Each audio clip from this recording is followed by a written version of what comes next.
La paz del reino sagrado de roble no era más que un espejismo, una frágil vasija de porcelana fina sostenida precariamente sobre el filo de un abismo. Su único guardián era la muralla fronteriza, una ciclópea construcción de más de 100 kilómetros de longitud que serpenteaba a través de paisajes agrestes y valles profundos. Un monumento perpetuo al miedo ancestral que los humanos profesaban a las innumerables y feroces tribus de semihumanos que pululaban en las salvajes colinas Avelion. Para los soldados condenados a aquel confín del mundo, la vida era una monótona sucesión de guardias, bajo un cielo a menudo encapotado y gris rota solo por escaramuzas menores, contra bestias errantes, y la constante opresiva tensión de saberse, la última y delgada línea de defensa entre la fe, la civilización y el caos primitivo. Entre ellos, el cabo Orlando, un hombre de temple sereno y corazón de guerrero anhelante de gloria, y el sargento Pavel, más pragmático, cansado y apegado a la simple supervivencia, compartían una vigilia rutinaria bajo las frías estrellas. Su conversación, cargada de la pesadez de quienes han visto demasiado y esperan muy poco, derivó de las quejas cotidianas hacia leyendas y amenazas lejanas. Orlando, con un brillo de determinación en los ojos, confesó su creciente deseo de emprender una peregrinación guerrera, un viaje solitario para pulir su espíritu y habilidades más allá del muro protector, buscando enfrentarse a desafíos que lo hicieran crecer. Pero fue al mencionar al rey hechicero, Ainz Oalgaun, el ser oscuro que aniquiló un ejército completo en las llanuras de Katze, y dio muerte al invencible campeón Gasef Stronov, cuando el aire se enrareció de verdad. Aquel nombre era un eco siniestro de un poder tan absoluto y ajeno, que trascendía su comprensión, un presagio lejano de que existían tormentas cósmicas, capaces de arrasar incluso fortalezas aparentemente inexpugnables como la suya. Esa tormenta, sin embargo, no llegó desde el reino de los no muertos, sino de las colinas que con tanto esfuerzo creían controlar. Esa misma noche, un tañido fúnebre, urgente y continuo de las campanas de alarma, desgarró la tranquilidad prematura. No era el caótico y predecible ataque de una sola tribu. Al asomarse a las almenas, con el corazón golpeándoles el pecho, un espectáculo de pesadilla se desplegó ante sus ojos incrédulos. Una horda unificada, masiva y heterogénea de semihumanos de todas las formas, tamaños y grotescas apariencias avanzaba con una coordinación militar aterradora, como si una sola y colosalmente los dirigiera. Y entre ellos, una figura se alzaba, imponiendo silencio y orden con su mera presencia, un punto de quietud en el mar de bestias rugientes. Vestía una armadura negra como la noche sin estrellas, y una capa del color de la sangre seca, y su silueta despedía un aura de pura maldad. Cuando alzó la mano, una lluvia de flechas de los ballesteros rebotó inútilmente contra un escudo invisible, cayendo al vacío como impotentes ramitas. Entonces habló. Su voz, grave, resonante y carente de toda humanidad, atravesó la distancia y el ensordecedor ruido de la batalla incipiente, llevando un nombre que desde entonces quedaría grabado a fuego en la memoria colectiva del reino. Yo soy Jaldabaoth. Ante la patente inutilidad de sus defensas convencionales, el demonio no pronunció más advertencias o bravatas. Con un gesto despreocupado, casi de aburrimiento, como quien ahuyenta a una mosca molesta, alzó la mano hacia el cielo nublado. Y el cielo respondió a su llamado. Un meteorito, una roca ardiente traída de las profundidades mismas del firmamento, cruzó la atmósfera con un silbido sobrenatural que heló la sangre y se estrelló contra la muralla con la fuerza de un dios colérico. La explosión resultante fue un cataclismo que pulverizó piedra centenaria y carne humana por igual, matando al instante a todos los ballesteros en aquella sección, y abriendo una brecha humeante y grotesca, en la que una vez fue una defensa imponente. Pavel, aturdido, cubierto de polvo esquirlas, y los restos cálidos de sus camaradas, fue testigo impotente de cómo Orlando, en un acto de desesperado y noble valor, desenvainó su espada y cargó cuesta abajo contra el invasor, con un grito de desafío que se perdió en el estruendo. Jaldabaoth lo mató con la misma facilidad con la que un hombre aplasta un insecto molesto, sin siquiera alterar su compostura ni dedicarle una mirada. La gran muralla, el orgullo, el escudo y la espina dorsal del reino sagrado, había sido violada, rota y humillada en un solo y devastador golpe. La invasión había comenzado, y su heraldo era la encarnación misma de la perdición. La noticia de la caída de la muralla y la aparición de Jaldabaoth se propagó como un reguero de pólvora, alcanzando el corazón mismo del reino y los oídos de la santa reina, Calca Besares. Una joven monarca de corazón puro, firmes convicciones y una bondad que rayaba en la ingenuidad, decretó de inmediato la movilización total, uniendo su destino al de su pueblo. En la ciudad norteña de Kalinsha, en una reunión privada tras las primeras noticias, la reina se reunió con la capitán de la Orden de Paladines Remedios Custodio, una mujer de inquebrantable lealtad, pero de mente rígida y poco dada a los matices, y con su hermana menor, la gran sacerdotisa Kellart Custodio, cuya sabiduría y poderes de sanación eran un pilar para el reino. La reina no podía ocultar su profunda preocupación, no solo por la fuerza abrumadora del enemigo, sino por las terribles consecuencias económicas y humanas de una guerra total, que podía llevar a su pueblo a la hambruna y la ruina. Remedios, con su férrea fe y su espada siempre lista, juró con vehemencia proteger el reino, y a su reina hasta la última gota de su sangre. Pero una sombra de duda, un presentimiento de calamidad inminente, se cernía sobre ellas tan palpable y fría, como la niebla mañanera que ascendía desde los pantanos. Esa sombra se materializó sin previo aviso, desafiando todas las medidas de seguridad y las leyes de la física. Jaldabaoth irrumpió en el mismo salón de gobierno de Kalinsha, no al frente de un ejército, sino completamente solo, demostrando una arrogancia y un poder que solo la posesión de una fuerza absoluta puede permitirse. Remedios, con sus habilidades de paladín realzadas hasta el límite por los poderosos hechizos de apoyo de su hermana, se lanzó contra él con la velocidad del rayo, su espada brillando con una luz sagrada. Sin embargo, cada una de sus estocadas, precisas, letales y perfeccionadas en años de entrenamiento, era esquivada con una calma aterradora, como si el demonio conociera cada movimiento, cada intención, antes de que se materializara. La reina Calca, desarmada pero no intimidada, intentó un parlamento, preguntándole con voz firme cuál era su verdadero objetivo.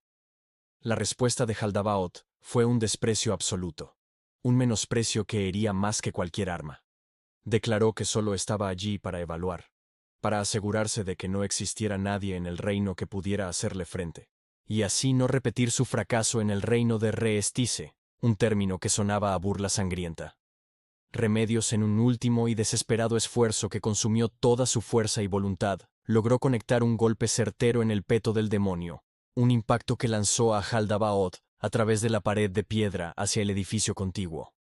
Pero su instinto de guerrera veterana, forjado en 1000 escaramuzas, le gritaba que algo estaba terriblemente mal. Era demasiado fácil, demasiado conveniente.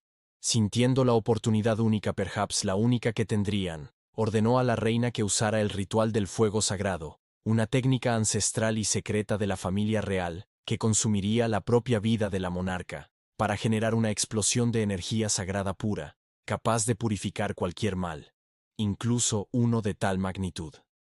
Fue en ese preciso instante de esperanza truncada, cuando los escombros estallaron hacia afuera, y Jaldabaoth emergió, transformado.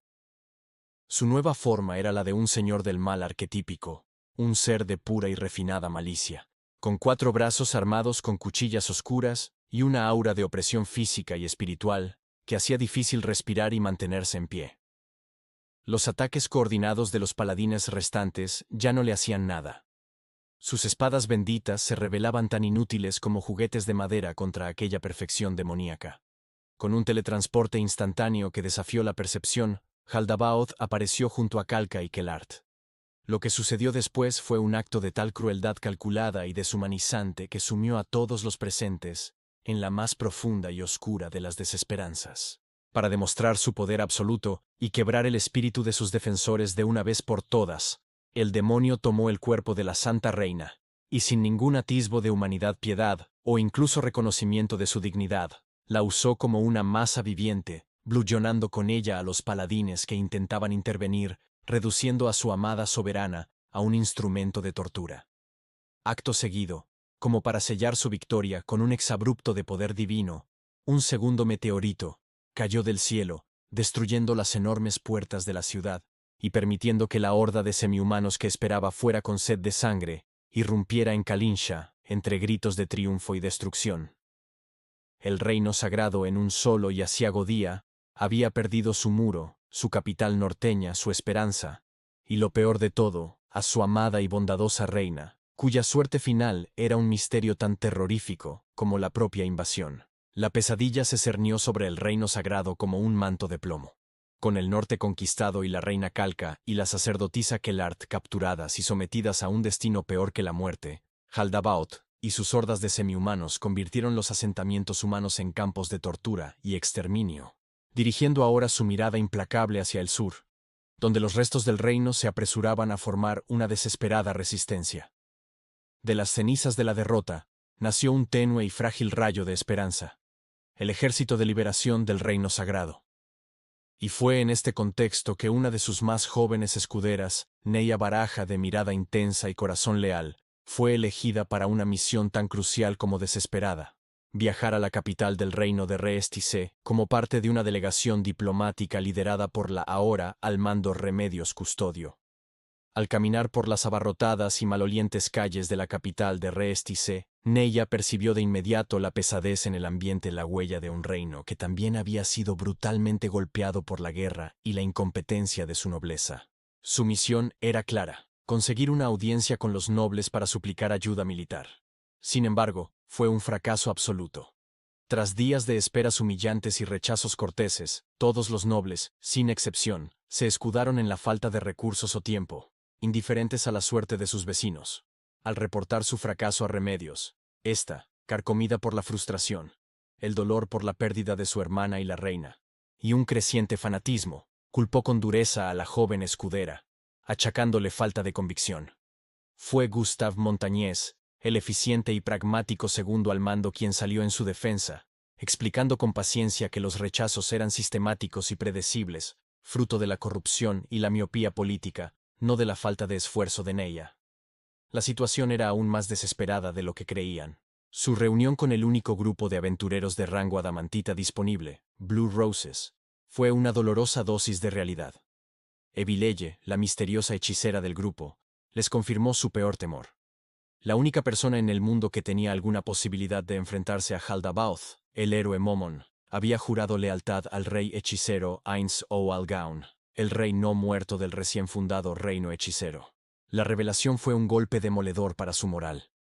Su única esperanza de salvación residía ahora en suplicarle ayuda al mortal enemigo de toda la humanidad piadosa, al mismísimo archienemigo de su fe, el reino hechicero de Ainz O'Algaun. El viaje hacia Errantel, la capital del reino hechicero, fue una inmersión progresiva en un mundo sobrenatural y perturbador. Una niebla extraña y perpetua envolvía la frontera, y un barco fantasma, una embarcación espectral tripulada por no muertos, los transportó a través del río, custodiando el acceso a aquel territorio prohibido. Al llegar a las puertas de la ciudad, su dogmatismo chocó violentamente con una realidad imposible. Gigantes de escarcha, seres elementales de frío absoluto, cuidaban las entradas, cuyos portones mismos eran estatuas colosales y animadas que se movían con un crujir de piedra. Dentro, un espectáculo que desafiaba todo lo que conocían se desarrollaba ante sus ojos atónitos. Humanos, elfos, enanos, hombres lagarto, goblins, ogros y diversas razas de no muertos inteligentes, todos coexistían y realizaban sus quehaceres en una aparente y inquietante armonía. Hablaron con unos enanos que servían como asesores técnicos, y supieron con horror y fascinación que los no muertos de bajo nivel eran usados de forma masiva para trabajos de construcción y pavimentación, una práctica que les resultó a la vez pragmáticamente brillante y profundamente blasfema. Finalmente, se les concedió una audiencia con el propio rey hechicero, Ainz O'Algaun. Se sorprendieron de que se les permitiera llevar armas en su presencia, y despreciaron en silencio la sorprendente sencillez y falta de ornamentos de su sala del trono, esperando una muestra de lujo macabro que nunca llegó. Ainz, desde su trono, escuchó su súplica con una calma que rayaba en el aburrimiento. Con una frialdad que helaba la sangre, les expuso la lógica despiadada de la Realpolitik. No tenía ningún incentivo para ayudarles. Les ofreció su ayuda. En 5 años, el tiempo que él estimaba necesario para estabilizar su propio reino. La desesperación se apoderó de la delegación, pero fue entonces cuando Neya, Impulsada por una fe ciega en la posibilidad de salvar a su pueblo y por una intuición que le decía que había algo más en aquel ser, se arrodilló y suplicó no con la voz de una diplomática, sino con el grito desgarrado de una hija que ve perecer a su familia. «Por favor, salve a nuestro reino». Su voz, cargada de una emoción pura y desesperada, resonó en la austera sala. Ainz, encantado por su sinceridad y por romper la monotonía de su existencia, accedió de forma impredecible a reducir el plazo a 2 años. Tras la reunión Remedios reprendió ferozmente a Neya por su insubordinación, pero la escudera, con una seguridad recién encontrada, defendió su acción con vehemencia, argumentando que había logrado lo que ni su capitán ni Gustav habían podido: ablandar el corazón de piedra del rey no muerto. Esa noche, mientras Neya paseaba por las silenciosas calles de Errantel para calmar su furia contenida, una voz invisible la llamó desde un callejón oscuro. Era el mismo rey hechicero, que había acudido en secreto, sin sus sirvientes ni su guardia ceremonial. Le propuso un nuevo y audaz plan. Se infiltraría en el campamento del Ejército de Liberación de Incógnito, sin la pompa y el boato de su corte, para evaluar personalmente la situación y actuar con mayor eficacia. Y le pidió, específicamente a ella, su ayuda para lograrlo, para actuar como su guardaespaldas y guía. Neya, sin dudarlo un instante, aceptó, sintiendo que un honor y una responsabilidad sin precedentes recaían sobre sus hombros. El plan fue presentado en secreto a los líderes de la delegación. Ainz se uniría a ellos de manera discreta, con Neya como su guardaespaldas personal, y en realidad, como la persona encargada de vigilarlo y reportar cualquier movimiento sospechoso. Gustav, el estratega, advirtió a Remedios de las terribles consecuencias si el rey hechicero moría bajo su custodia. Los incontables no muertos bajo su control podrían quedar sin sujeción y desatar el caos en el continente. La respuesta de Remedios fue cínica, práctica y reveladora de su estado mental. Si eso ocurría, y tanto los demonios como los no muertos se destruían entre sí, quien saldría ganando al final sería el reino sagrado. La suerte estaba echada. Regresarían a casa con un aliado impensable, una espada de doble filo que podía salvarles o acabar con ellos para siempre. El viaje de regreso hacia el norte, en el hermetismo del carruaje que se dirigía al corazón del conflicto y la desolación, se convirtió en el crisol íntimo donde se forjaría una devoción inquebrantable y singular. Neya, asignada oficialmente como guardaespaldas y vigilante del rey hechicero, comenzó a observar, a escuchar, a percibir más allá del caparazón de no muerto, la fama de tirano despiadado y el aura de poder absoluto. Comenzó a vislumbrar en Ainz, a través de sus gestos, sus preguntas directas y su actitud generalmente pasiva, una grandeza serena, una magnificencia tranquila que no necesitaba de la ostentación, la crueldad gratuita o los discursos grandilocuentes para imponerse. Para romper la tensión del viaje y, en el fondo, para satisfacer su propia curiosidad sobre su peculiar escolta, Ainz le preguntó en un tono neutral sobre sus labores específicas como escudera y sus aspiraciones personales. Ella, al principio con timidez, pero luego con un orgullo creciente, le confesó que su mayor deseo era emular a su madre, una paladín heroína caída en combate, pero que no tenía su talento innato con la espada, solo había heredado la habilidad magistral con el arco de su padre, un ballestero de la guardia. También se quejó, con un dejo de amargura y vulnerabilidad que rara vez mostraba, de sus ojos, que muchos encontraban intensos, vacíos y casi asesinos, lo que siempre le había dificultado conectar con los demás y ganarse su confianza. Ainz, en su torpeza crónica para interactuar con seres vivos, y su total incomprensión de las complejidades y matices emocionales humanos, solo podía asentir con la cabeza con gesto pensativo o ofrecer comentarios genéricos y poco reconfortantes, completamente incapaz de interpretar la creciente y profunda admiración, mezclada con una lealtad casi fanática, que empezaba a germinar y a echar raíces profundas en el corazón de la joven. Mientras tanto, en el vasto campo de batalla del reino sagrado, la maquinaria de Demiurge, perfectamente engrasada y ejecutada con precisión de relojería suiza, continuaba su implacable obra de teatro sádica. Cuando la noticia de que el rey hechicero en su incursión discreta había aniquilado por completo a Bucer, uno de los más poderosos, brutales y temidos líderes semihumanos de las colinas, se extendió como la pólvora entre las filas humanas. La moral del Ejército de Liberación se disparó de forma espectacular, logrando con un ímpetu renovado reconquistar la estratégica ciudad de Lodz en una audaz maniobra. Sin embargo, la victoria, celebrada al principio, pronto tuvo un regusto amargo y horrorizado. Al adentrarse en los barrios capturados y las mazmorras de la ciudad, descubrieron las atrocidades cometidas por el enemigo durante su ocupación. Ciudadanos y soldados capturados habían sido sometidos a inhumanos y grotescos experimentos de dudoso propósito científico demoníaco, sus cuerpos retorcidos, fusionados y mutilados de formas antinaturales y blasfemas. Una crueldad sistemática y calculada que solo podía ser obra de la mente retorcida y sin empatía de los sirvientes de Jaldabaoth. La victoria fue, por tanto, efímera y envenenada.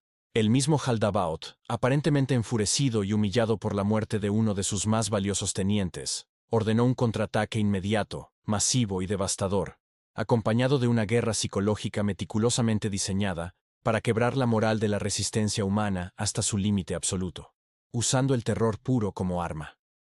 Fue en la reconquistada pero mancillada ciudad de Lodz, donde los hilos del complejo y multifacético plan de Nazarik comenzaron a tensarse hasta el punto de ruptura dramática.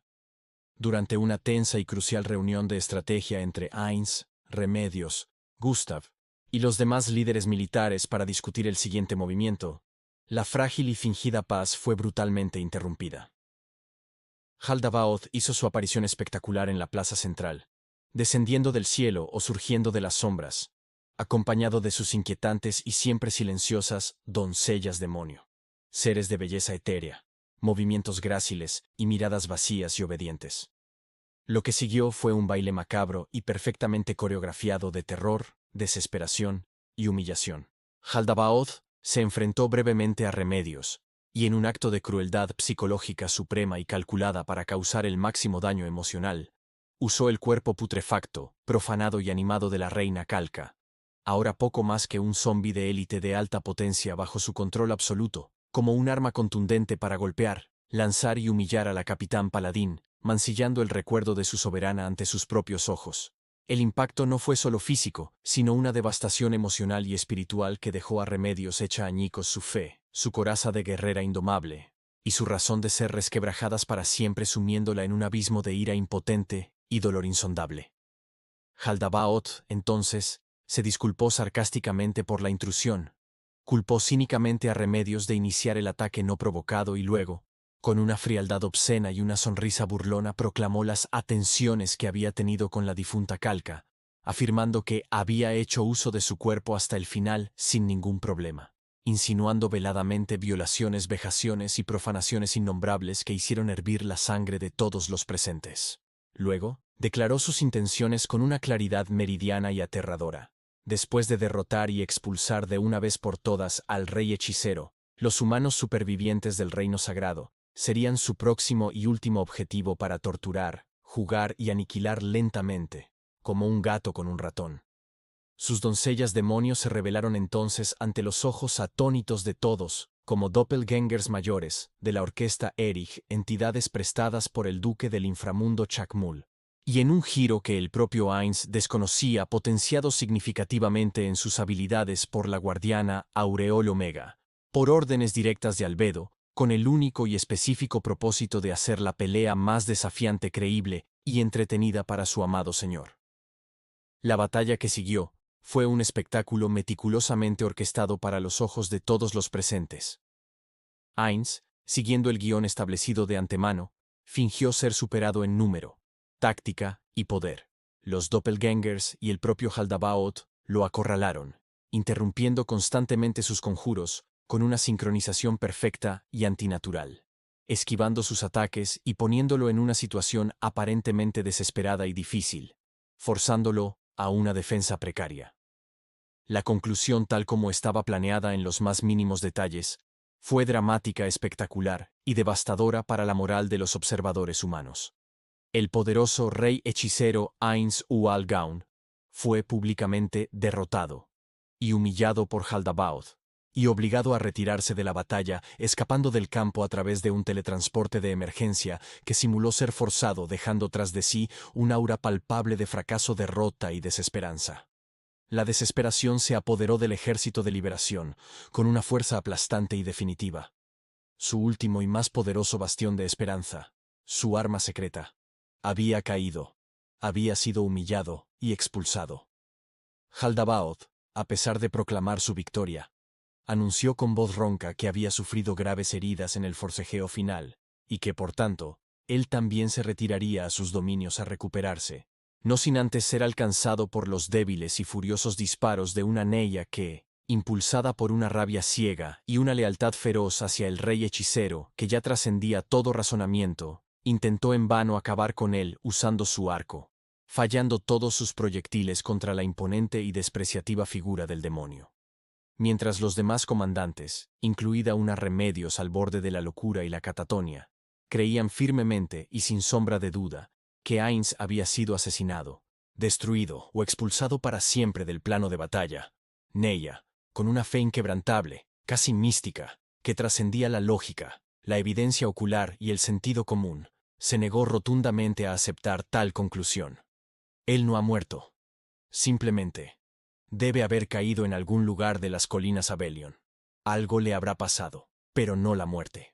No él, pensó con firmeza, aferrándose con uñas y dientes a la única posibilidad, la única verdad que su devoción y su intuición, ahora convertida en fe ciega, le permitían concebir.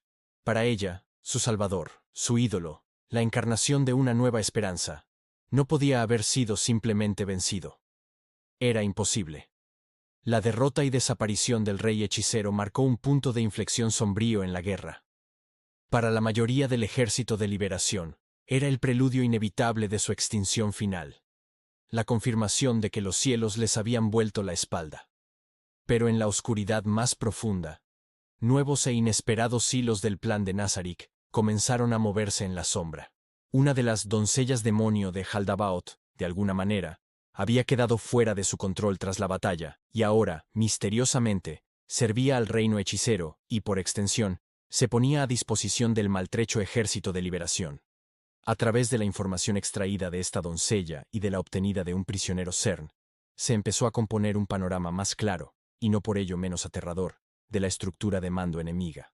Jaldabaoth, en su retirada para recuperarse, había dejado el mando de la invasión del sur a cargo de 3 poderosos y singulares demonios: el gobernante de las colinas Abelion, el comandante supremo de la invasión del sur, y uno a cargo específicamente de las 3 grandes ciudades capturadas, que se teletransportaba entre Kalinsha, Rimun y Prart para supervisar las operaciones. Una revelación macabra y particularmente dolorosa emergió de los rumores y los informes de los espías. Se supo que el demonio de la diadema, uno de estos lugartenientes, usaba la cabeza cercenada de Kelard Custodio, conservada de alguna forma vil para recitar y lanzar sus hechizos profanos. Jaldabaoth no solo había capturado y asesinado a la gran sacerdotisa, había desmembrado su cuerpo de manera ritual y entregado sus partes a sus subordinados como herramientas mágicas desechables, profanando su recuerdo y su fe de la manera más ultrajante imaginable. La vileza del enemigo no parecía conocer límites. Mientras la guerra se recrudecía en la ciudad de Prart, donde los defensores luchaban con la ferocidad de los condenados, el mismo Jaldabaoth reapareció en el campo de batalla, sembrando un caos incalculable. Su aura ígnea, un horno ambulante, derretía a decenas de soldados con solo acercarse, reduciéndolos a montículos de carne y metal fundidos. Pisoteó incontables vidas, quemó a sus enemigos con un fuego infernal que no se apagaba con agua, y se jactó ante Remedios y sus tropas de que si se lo propusiera en serio y volara sobre el campo de batalla, las bajas serían mucho mayores, demostrando que hasta entonces solo había estado jugando con ellos. Cuando Remedios y sus tropas se preparaban para un enfrentamiento final y suicida, el demonio, demostrando su absoluto dominio de la situación, simplemente se teletransportó a otra ubicación del frente, continuando su masacre indiscriminada de un lugar a otro, como un agricultor, segando diferentes parcelas de la misma cosecha de muerte. Sin embargo, en medio de su imparable y aparentemente invencible rabia destructora, algo cambió en el flujo de la batalla. En su camino de devastación, Haldabaoth se encontró de pronto cara a cara con una figura que todo el mundo, incluido él en su papel, creía haber vencido y expulsado. Allí, en medio del campo de batalla cubierto de cadáveres y el olor a carne chamuscada, se alzaba, imperturbable y con su armadura intacta, el rey hechicero, Ainz Ual-Gaun. No había muerto, no había huido para siempre, había regresado. Los dos poderes antagónicos, las dos fuerzas primordiales de oscuridad que se disputaban el destino del reino sagrado, se midieron con la mirada una vez más. Y esta vez, sin mediar palabras, ambos se elevaron hacia los cielos encapotados, abandonando el campo de batalla terrestre, para decidir el destino de toda una nación, en un duelo final, y sin testigos, muy por encima de las nubes, donde solo los dioses podrían ser testigos del desenlace. La partida, lejos de haber terminado, había llegado a su jugada definitiva.